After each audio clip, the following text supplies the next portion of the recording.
contra qualquer forma de intervenção pública no nosso negócio. É uma questão ideológica. Interesse.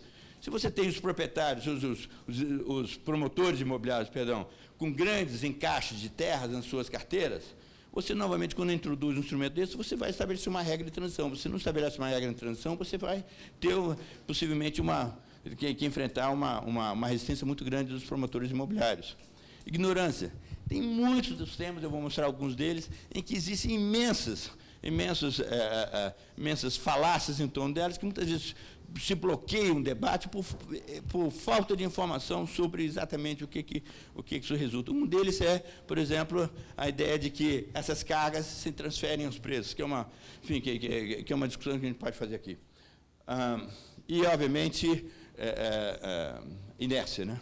Estou muito bem, não quero sair da minha área de conforto, não me crio confusão, eu estou muito bem do jeito que está a minha secretaria, não quero mudar nada que está aí. Seguimos. Seguimos. Rapidinho. Isso inflacionário, tem vários temas. Tá bom. Eu posso deixar isso aí, a gente pode depois discutir essas coisas, algumas lições, seguimos. Não tem tempo aqui, mas recomendações. Estabelecer regras de transição, evitar essas inconsistências entre transferências e outorgas, problema de documentar, aprender com experiência. Todas as experiências exitosas são um processo lento, a gente tem que ir tentando experimento e erro, e não vai acertar no primeiro ano, nem no segundo, nem no 10º, né? Vai levar muito mais tempo.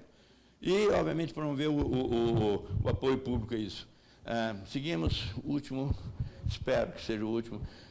Recuperação, enfim, essa mobilização, antes pelo menos, deve ser feita, potencialmente muito relevante, pode ser feita, a legislação é muito mais complacente do que se imagina, já se faz, algo praticamente em todos os países de alguma maneira, muitas vezes até sem saber, mas se pode fazer muito melhor. E aí vamos. Obrigado. Já passo para a Camila, por favor. Bom, boa noite. Vou de novo agradecer o convite para estar aqui. E eu queria me apresentar também, porque eu acho que eu não fiz isso de manhã, ficou faltando, né? Então, eu sou arquiteta urbanista como primeira formação, fui aluna do Lincoln há uns 10 anos, comecei como aluna. Desde 2010 eu sou pesquisadora e professora do Lincoln também. Isso coincidiu com o término do meu doutorado e da minha segunda formação, que é em administração pública. Trabalhei na Prefeitura de São Paulo, na São Paulo Urbanismo, que é a empresa que gerencia as operações urbanas, gerenciando a área de estudos de viabilidade econômica dos projetos urbanos, e desde 2013, há 4 anos, trabalho numa empresa de estruturação imobiliária em São Paulo, ou seja, do outro lado do balcão, para o mercado imobiliário há 4 anos. Bom, vamos lá. Eu trouxe aqui para mostrar para vocês, um pouco continuando para os que já estavam e para apresentar para os que chegaram agora, o caso de São Paulo com a aplicação da outorga onerosa, do direito de construir.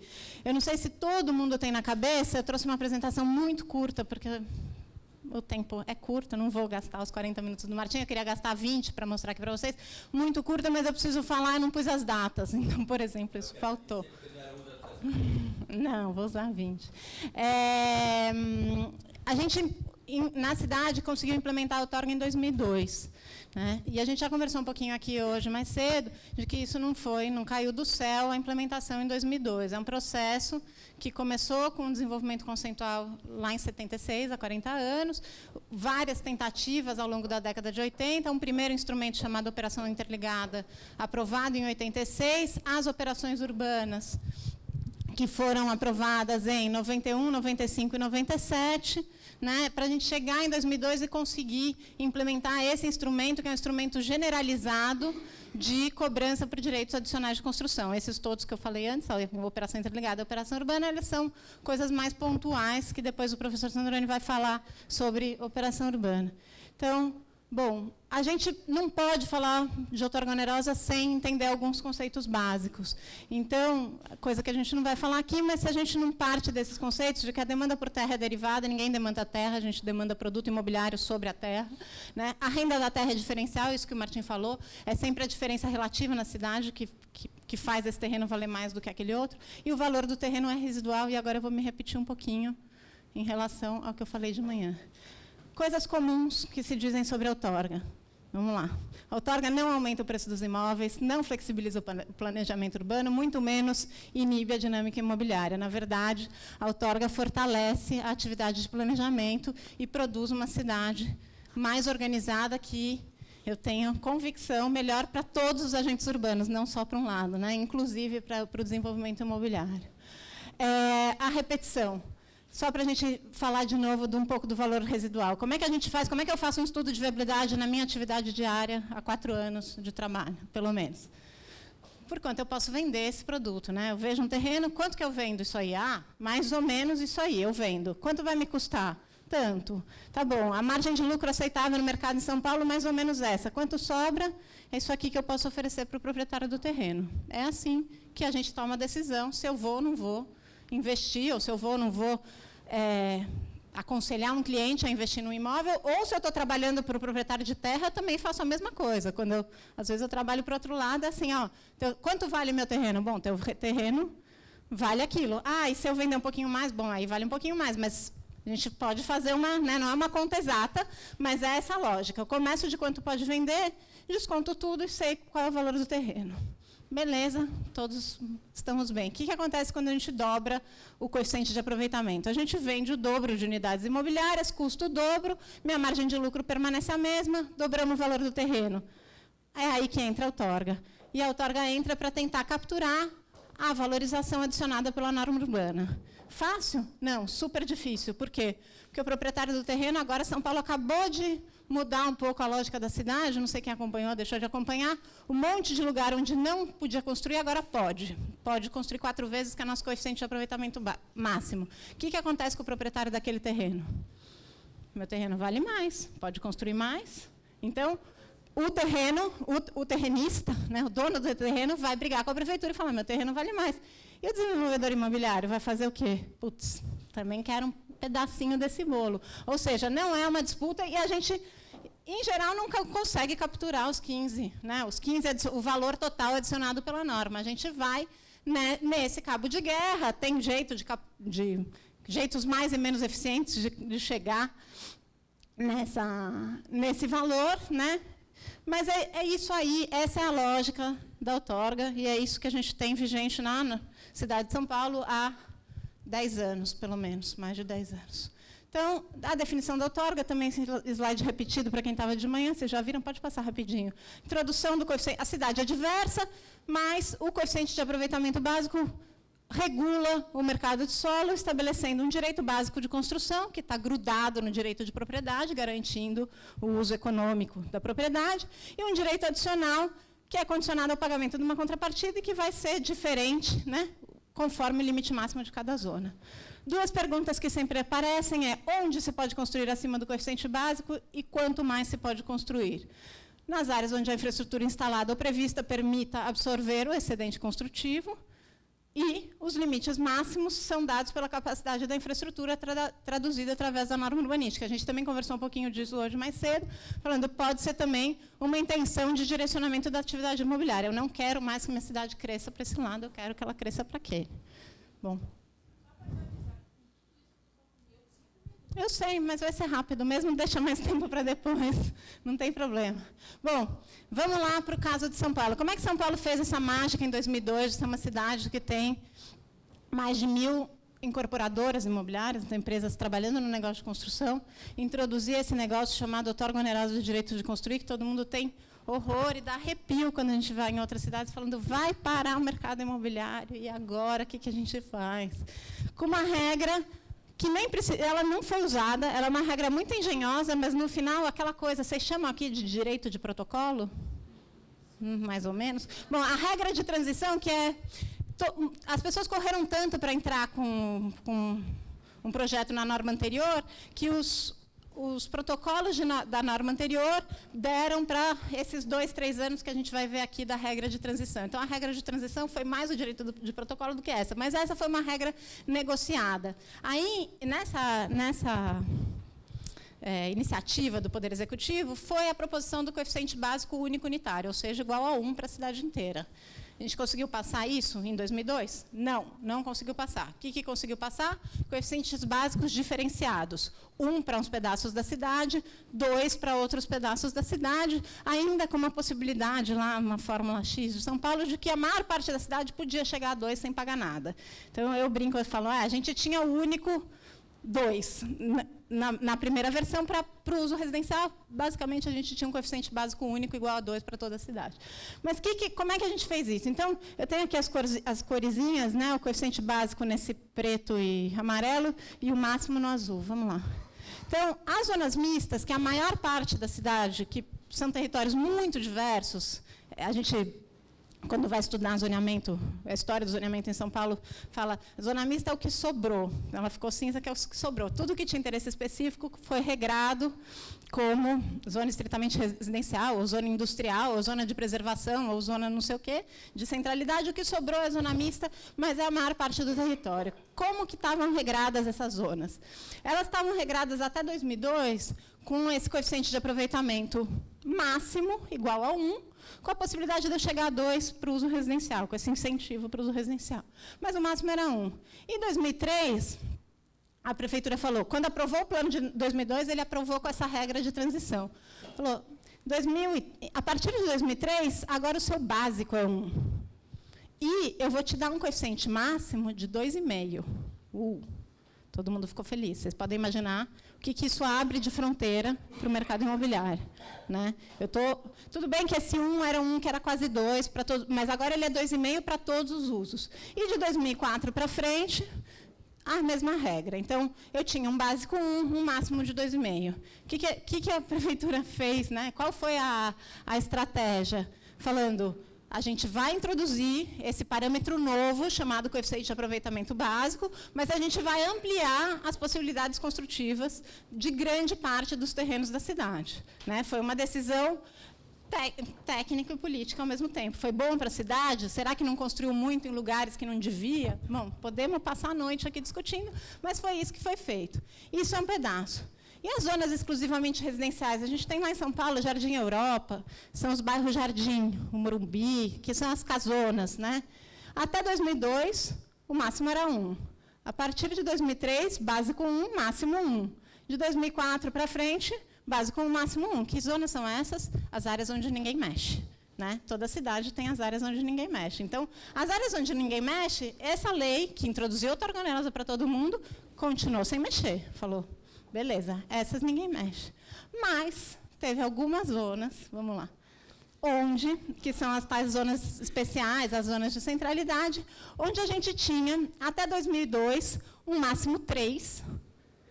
Em 2003, falaram, agora você vai ter aí um básico 2,5. Então, eu estou te colocando um básico que é menor do que o seu máximo anterior, mas estou te deixando chegar até 4. Você vai sair do 2,5 para o 4, pagando alguma coisa. E, de 2003 para frente, o seu básico aí é 2, e você vai pagar de 2 para 4. Ou seja, isso aqui, são algumas áreas que é quase pouco na cidade, é uma experiência notável. Né? E a gente sempre fala, mas isso aqui não era direito adquirido, e isso aqui agora, que o básico, né, porque até o básico é do proprietário do terreno, do básico para o máximo não é. Aí a gente tem que fazer aquela diferença entre qual é o direito adquirido e o direito exercido. O cara construiu 3 vezes. Se ele construiu 3 vezes, está construído. Não construiu ainda? Segue a minha regrinha de transição. Tem tempo para você se acomodar, tem tempo para decisão. Eu não sei qual que é o ciclo do empreendimento imobiliário aqui em Recife. Em São Paulo é de 3 a 5 anos por causa dos prazos de aprovação que agora juram que vão reduzir. Né? O nosso ideal seria aprovar o projeto em 1 ano e construir em 2. A gente não consegue. Às vezes, a gente fica 3 anos aprovando um projeto, é mais comum do que parece. Muito risco, aumenta a margem, enfim, uma porcaria para todo mundo. Mas lá em 2002, se assumiu, foi a negociação de que 3 anos era tempo suficiente para o mercado se acomodar, e a gente vai ver aí pelos números, pode passar? Não, agora eu vou mostrar um pouco o que são essas zonas. Então, isso aqui é... Espera, volta. Isso é zona mista. 65% do território da cidade. O que tem aí dentro? Tudo. Tem periferia, tem bairro que já tinha um pouquinho de verticalização, tem área mais residencial, tem de tudo dentro desses 65 aí, desses 65% do território da cidade que ficou assim. O que são os bairros residenciais? São o jardim, né? Eu trouxe aí uma foto do Jardim Europa, com o Espigão da Paulista no final. E as tais das zonas especiais, por exemplo, a região da Paulista, que todo mundo, ou quase todo mundo, sei lá, deve conhecer, já deve ter visto, que eram áreas que, na verdade, já estavam bem construídas, bem verticalizadas, que eram as áreas de centralidade, as E3 e 4. Evidências. O que a gente conseguiu com isso? Bom, a gente conseguiu, em 10 anos, né, a primeira fase, antes da mudança do plano diretor, depois eu preciso atualizar isso aqui ainda, uma contrapartida por 3,3 milhões de metros quadrados, que foi mais ou menos R$1 bilhão, que equivale a 5% da receita anual do IPTU. Aumentar 5% do IPTU não é pouca coisa, né? Pensar que o IPTU é um imposto de esforço próprio do município, assim, que depende dele fazer o cadastro, arrecadar e tal.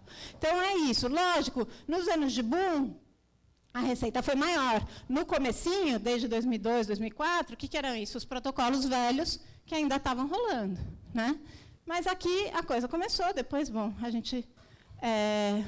tinha lá uma coisa que eu não falei, que, além do limite máximo, tinha o limite de estoque. Vocês já ouviram falar nisso? Não. Tinha o limite máximo por lote e tinha o limite máximo por distrito da cidade, que era uma quantidade de metros quadrados por região. E aqui, mais ou menos 2009, 2010, começou a acabar o estoque, esse limite máximo por região. Então, podia acontecer de um proprietário ter um terreno, por exemplo, na Vila Leopoldina, que foi um lugar onde acabou o estoque, que é uma área onde teve muito desenvolvimento imobiliário nesse período, e não poder chegar ao coeficiente máximo, porque acabou o estoque de metros quadrados naquela... Tatuapé também acabou, sei lá, algumas áreas onde teve muita procura do mercado imobiliário. Né, e já era meio a hora de fazer a revisão do plano diretor nessa hora também. A gente nunca fez, porque o Lincoln não quer pagar, não, mentira, porque a gente não teve tempo, uma pesquisa para ver qual que é o impacto sobre a atividade imobiliária. Né? A gente vê que São Paulo, e aí eu trago esses dados, são os dados super grosseiros e fracos, mas é o que a gente tem para mostrar. Falando, bom, o FIPZAP ele começou em 2007, 2008, ele não pega esse período inteiro, que é aquele índice que mede valorização imobiliária. Mas o Rio de Janeiro, se eu pegar Brasília, porque o FIPZAP começou a medir valorização imobiliária em São Paulo e Rio, depois que ele começou outras capitais. Mas eu pego o Rio, valorizou muito mais nesse período, né? Lógico, foi o período do boom, do que São Paulo. O Rio não tem outorga, São Paulo tem outorga. Então, já posso desconfiar que talvez a outorga não seja um fator de aumento dos preços do produto imobiliário. A gente sabe, teoricamente, que a outorga não aumenta o preço. Lógico, quando a gente vai para a discussão pública, é muito difícil que as pessoas entendam que ela não aumenta o preço, mas a gente tem aí essa informação aí que é bem incipiente para isso. E a outra coisa em relação à dinâmica imobiliária. Também não teve freio nenhum à atividade imobiliária por conta da introdução do instrumento, muito pelo contrário, o período de pujança do mercado imobiliário rolou em São Paulo do mesmo jeito que rolou aqui, que rolou no país inteiro. Né? Pode passar. Agora, quando a gente olha, esse já é dado um pouquinho, mas esses são os dados, um pouquinho que chega até 2013, os meus dados chegavam até 2011, e são os dados oficiais da prefeitura. A gente vê, teve a quedinha, no meu dado tinha uma queda já em 2011, né, porque acho que eu não tinha chegado até o final do ano. Não sei, não lembro mais. Não, era 2012. Mas já subiu um pouquinho em 2013. Né? Então, mas a gente tem essa média aí de 200 milhões por ano. Quando a gente vai ver isso como proporção do investimento da cidade, o recurso livre para investimento, e a gente tem que ver que a rubrica... Tem alguém aqui da Secretaria de Finanças? Não. A rubrica investimento, ela nem sempre é investimento mesmo. Né? Tem umas coisas lá que, às vezes, não é manutenção, não é investimento. Mas, se a gente vai ver, a outorga ela está batendo aí 8%, 7%, 8%. O recurso da outorga, que depois o Sandrone vai mostrar, a operação urbana arrecadou muito mais do que a outorga no município, mas só o recurso da outorga corresponde a uns 7%, 8% do recurso disponível para investimento no município nesse período aí, desses 10 anos. E, por último, arrecadação versus investimento. Então, que era aquela também, a gente começou, eu tinha prometido isso, eu não trouxe por eu tinha um outro slide que dava a qualidade do investimento. Então, quanto foi para saneamento básico, quanto foi para reurbanização de favela.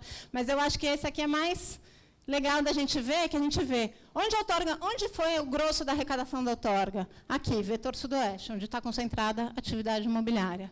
Onde a outorga é investida.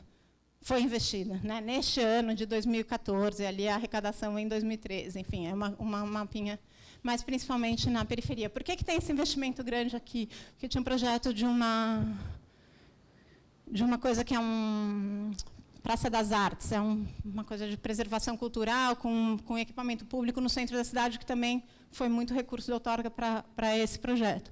Mas tem essa intenção, que é a intenção que está exposta, pode passar, que é o sentido da outorga. Em geral, todas as nossas cidades na América Latina são marcadas por essa dualidade. A gente tem área nobre, bem equipada, com infraestrutura, onde ainda tem espaço para desenvolvimento imobiliário, e a gente tem muita área pobre, periférica, desassistida, sem infraestrutura. Então, a outorga tem esse sentido de passar um recurso, né, tem um caráter redistributivo, de pegar o recurso que estaria sendo apropriado privadamente numa área de desenvolvimento imobiliário e investir em áreas que não teriam acesso a esse tipo de recurso. Para terminar, acho que eu fui muito rápida, né? O que a gente ganha com a introdução do coeficiente de aproveitamento básico? A neutralização do componente econômico do zoneamento, um palavrão, mas quem estava à tarde já tem uma pista do que eu quero dizer com isso. Equidade na distribuição das valorizações e, para o mercado imobiliário, redução do poder de barganha do proprietário de terreno. Se antes o proprietário de terreno era responsável, ele tinha na mão dele o monopólio, né, porque ele é um insumo, o terreno é um insumo para a atividade imobiliária. E ele falava, eu tenho isso e isso corresponde a 40% do seu projeto, como uma vez um incorporador imobiliário me contou que ele permutava terreno na região da Faria Lima, que é uma região bem valorizada em São Paulo, a 40% era do terreno. Falou, então, antes o poder de barganha de quem alguém tem 40% do seu investimento é 1. Ele falou, agora não, agora eu só consigo pagar 10% de permuta na Faria Lima. Por quê? Porque tem CEPAC, porque tem taxa de polo gerador de tráfego, porque tem compensação ambiental, porque tem um monte de coisa que vai tirando o valor desse terreno. O que acontece? Cai o poder de barganha do proprietário do terreno, e isso tende a facilitar a negociação e a dinamizar a atividade imobiliária. Então, é isso aí. Pode passar que aqui foi ao contrário a animação. Então, recomendações. Fazer simples ou começar simples para consolidar as bases. Não encarar o setor imobiliário como um opositor natural da outorga. Ele é um aliado e ele vai ajudar a que o instrumento seja apropriado por todo mundo. O fundamento da outorga é o caráter de regulação geral e permanente. Então, evitar usar pontual para negociar aumento de potencial. Tentar começar implementando a outorga para a cidade inteira, que foi assim que a gente conseguiu fazer, e a coisa vai indo muito bem. Obrigada. Em 2014, a gente conseguiu aprovar o coeficiente básico único unitário para a cidade inteira, sem grita, pode procurar no jornal, ninguém brigou por conta do coeficiente básico. Todo mundo foi brigar um pouquinho pelo valor da outorga, mas o coeficiente básico único unitário, que tinha sido barrado em 91, né, tentado em 85, barrado em 91, em 2002 ele foi deturpado e virou 2, em 2014 ele passou liso. Tá bom? E com o mercado imobiliário que continua em São Paulo forte, ativo, do jeito que vocês sabem que ele é, participando das discussões. Então, é isso aí. Obrigada. Professor Sandrone. Você quer colocar aquele apresentação CEPACs? Está no pendrive ou colocou na pasta, professor? Está aí na pasta. Sandrone, CEPACs. CEPACs. Atenção para CEPACs, a gente entrou em PDU. Isso, exato. Esse? Por Foi o que a gente... começar, depois eu vou pegar vou pegar um pedacinho desse. Desde o comecinho. Bom, boa noite a todas e a todos. Para mim é uma grande satisfação, um prazer voltar aqui à cidade de Recife para discutir esses temas de desenvolvimento urbano. Meu nome é Paulo Sandrone, sou economista, acontece nas melhores famílias e tendo a dar um enfoque mais caráter econômico e financeiro para as minhas apresentações, mas hoje, além desse aspecto, vou explorar um pouquinho também um aspecto social que me parece importante quando se trata de revisão de um plano de ordenamento territorial. Eu queria mostrar para vocês, em primeiro lugar, algumas estruturas básicas do CEPAC. Quer dizer, o CEPAC já é um ponto de chegada de um processo que começa, pode dar outra, começa em 1908, não, anterior, esse mapita aí, há um mapita aí, não, anterior, aí, esse, por enquanto aí.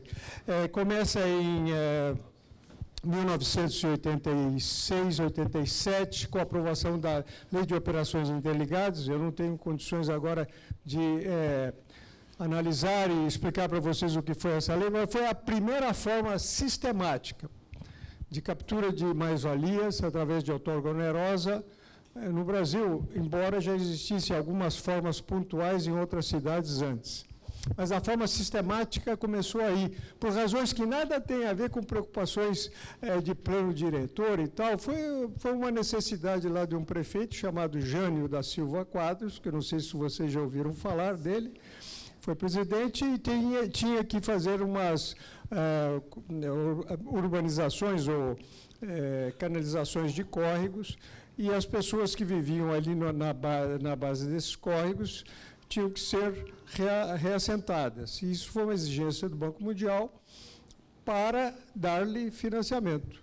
Então, ele criou essas operações interligadas, que consistia no seguinte: você tem um terreno ocupado por favelas, muito bem, eu dou a você o maior coeficiente de aproveitamento e você me dá metade da valorização, pelo menos, e com essa valorização eu construo casa, habitações de interesse social para aqueles que vão ser transferidos do seu terreno para uma outra área. Então, era bom negócio para o empreendedor ou proprietário do terreno, porque ele tinha um terreno vazio, sem ocupação de favelados, e com um coeficiente de aproveitamento a maior.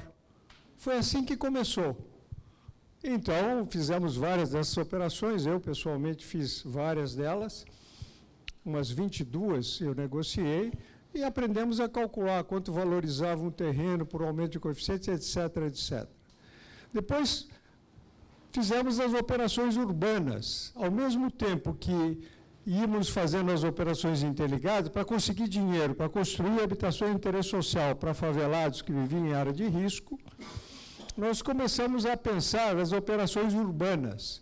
E como eu já disse aqui na intervenção anterior, o Estatuto da Cidade, a Constituição de 88 fornecia os elementos, os dois artigos 182 e 183, que permitiram que nós colocássemos na nossa lei lei orgânica do município, que é a nossa Constituição, esses instrumentos.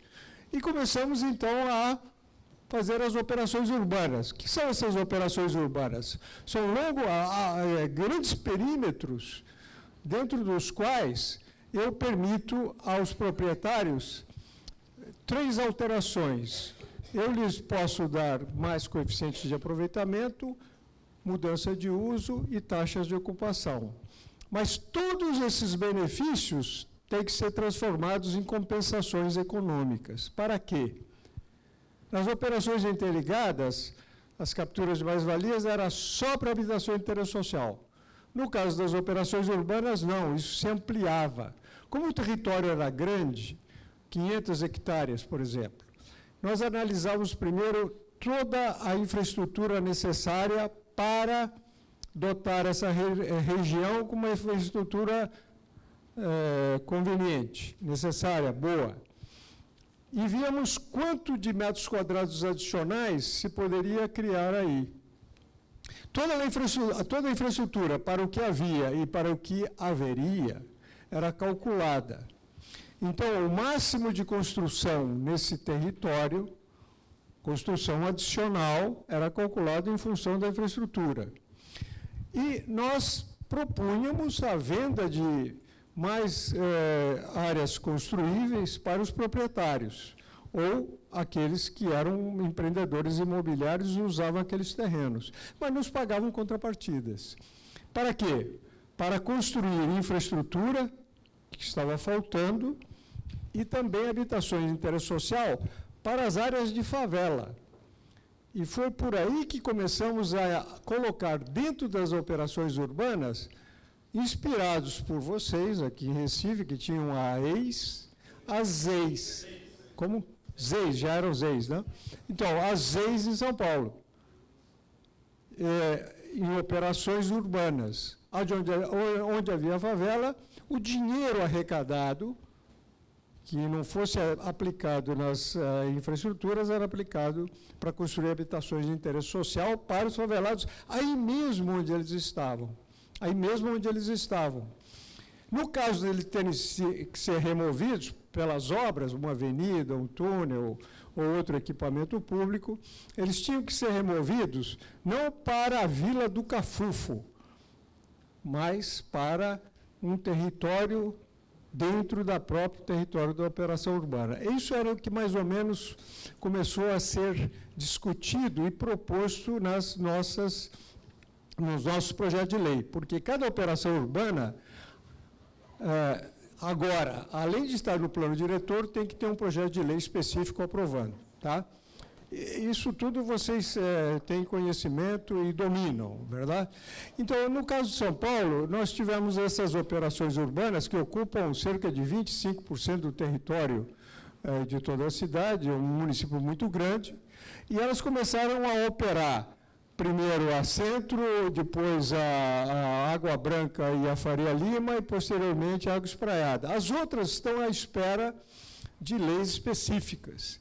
Ainda não ocorreram. Claro, também não há capacidade em São Paulo para investimento em todas essas áreas. Umas até canibalizaram outras durante um período. Mas tudo bem.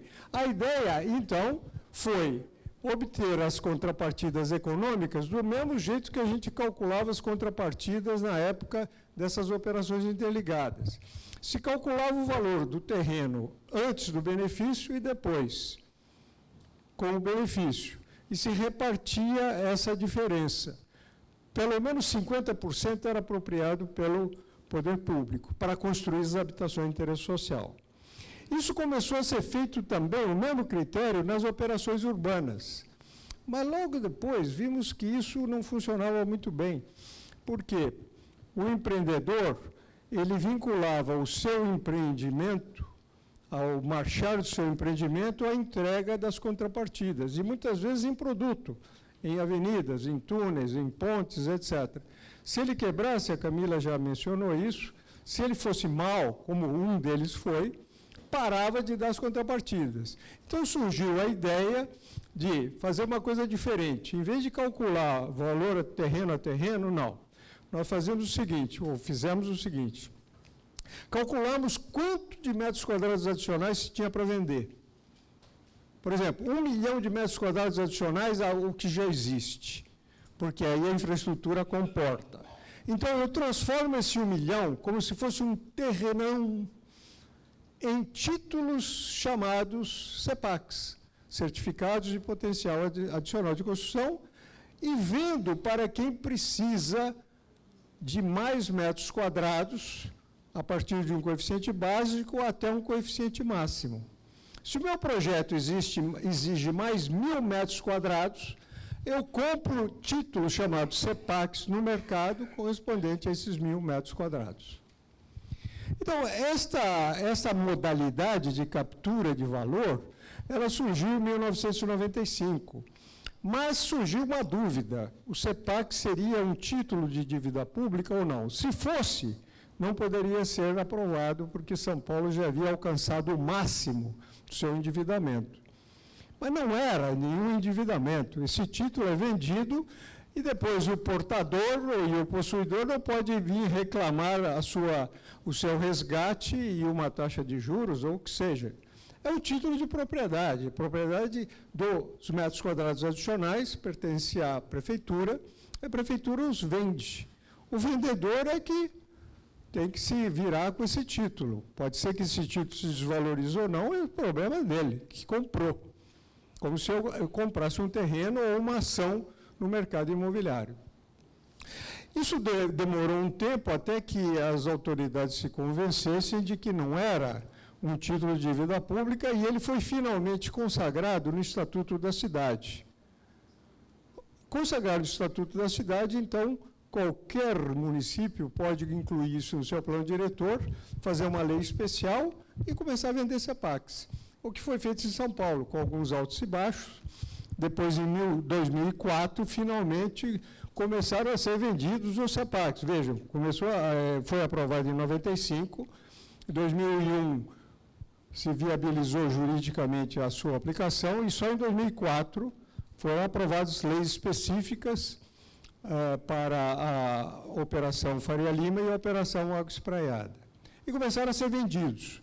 Então, para resumir, o CEPAC é um instrumento que inicialmente era meio desconhecido, ninguém sabia o que era e tal, causou grande incerteza, os primeiros leilões não deram muito certo, foram fracassos, mas depois logo ele pegou no tranco. Quando a economia começou a se deslanchar, 2005, 2006, aí os CEPACs começaram a ser vendidos e foram vendidos com grandes sobrepreços, porque geravam um tal interesse nos empreendedores que o ágio cresceu, em benefício da prefeitura, que vendia os metros quadrados a um preço cada vez mais alto. Então, eu acho que esse é um instrumento mais eficaz de captura de valor. Por quê?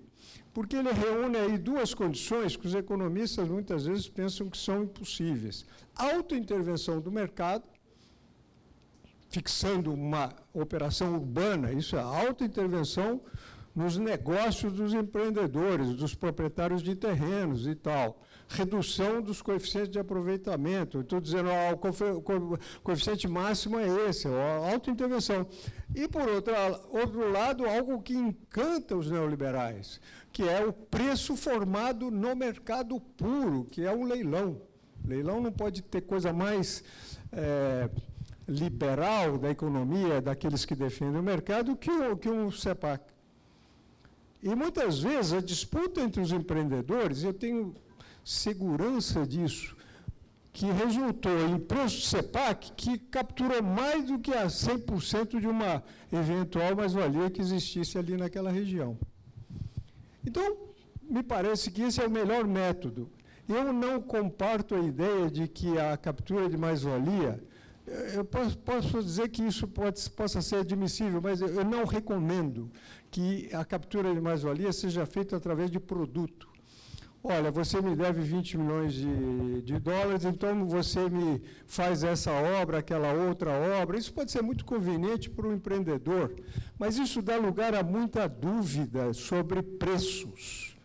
Isso tem que ser uma transparência máxima e um cálculo simplificado. Porque, de repente, um empreendedor pode estar com as máquinas paradas e, para ele, ter máquina parada é uma perda. Então, se ele consegue pagar em obra, ele põe as máquinas dele para funcionar. Ou então o cálculo é meio mal feito, deixa o mercado determinar, porque aí não há dúvida jurídica depois, nenhuma contestação. Eu recomendo o CEPAC, mas creio também que não é em todo lugar que se aplica, como eu já disse aqui na sessão anterior. Às vezes não dá para aplicar os CEPACs. Então, eu diria, condições ideais não vão existir nunca, mas condições propícias para a aplicação desse método, deixa o mercado determinar o valor de alguma coisa que você está vendendo, onde haja uma relativa competição entre os empresários imobiliários, é uma boa coisa. Eu acho que é conveniente, e São Paulo está arrecadando uma quantidade de dinheiro muito expressiva em função dessa venda. Eu fiz um cálculo, que se aquilo que foi vendido com outorga onerosa dentro das operações urbanas tivesse sido vendido através do CEPACs, a receita teria sido 2,5 vezes maior. Porque anteriormente se calculava o valor do terreno em alguns casos, não pelo valor de mercado, mas sim pela planta genérica. E a planta genérica está sempre abaixo do valor de mercado. Mas tudo bem, isso é uma questão mais técnica, mas de qualquer maneira, o CEPAC mostrou que é um método, a meu ver, o mais eficaz de capturar esses valores. Muito bem, dito isso, eu gostaria de agregar o seguinte: nas regiões onde se deram as operações urbanas, tanto lá na Água Branca, que era uma região meio degradada e tal, menos na região centro, que as características eram outras, não era para vender potencial construtivo, mas era mais para regulamentar algumas coisas que estavam irregulares, como a Bolsa de Valores. Então, tinha sentido que a Bolsa de Valores saísse do centro, esvaziasse o centro, mas ela estava irregular, tinha construído lá metros quadrados adicionais, e com a operação urbana Anhangabaú e depois centro, regularizamos. Ela nos pagou 4,5 milhões de dólares por aquele excesso de construção que ela tinha tido. Mas, tudo bem, aqui houve uma grande valorização das áreas. Com a valorização das áreas, a pergunta é sempre essa: se os preços sobem dos terrenos, das construções ali onde as operações urbanas estão se dando, o que vai acontecer com os pobres? Os pobres vão ser expulsos, porque não podem pagar. Isso é verdade. Mas há um remédio. Aqueles pobres que estão vivendo em favelas, se você determinar que ali são áreas de ZEIS, Zonas Especiais de Interesse Social, e que pela operação urbana eles não podem ser desalojados dali, e os recursos da operação urbana têm que ser usados para urbanizar a favela, é uma maneira de defender, de neutralizar aquilo que o Martinho chamou de maior e melhor uso. Aquela área onde hoje existia uma favela em São Paulo chamada Jardim Edite, o preço da terra ali é uns 6, 7 mil dólares o metro quadrado. Mas ali tem habitação de interesse social. Ora, como é que você poderia imaginar que um favelado vai viver numa área tão rica? É por isso, porque ali se quebrou o maior e melhor uso naquela área e a operação urbana tornou uma condição que eles fossem urbanizados no mesmo lugar onde eles estavam. E ali é um caso concreto que eu recomendo a todos que tomem um conhecimento maior, porque é uma coisa excepcional. Então, a ZEIS quebra o maior e melhor uso. Não é hotel 7 estrelas, é uma área para habitação de interesse social. E o dinheiro sai de onde para urbanizar? Sai do CEPACs.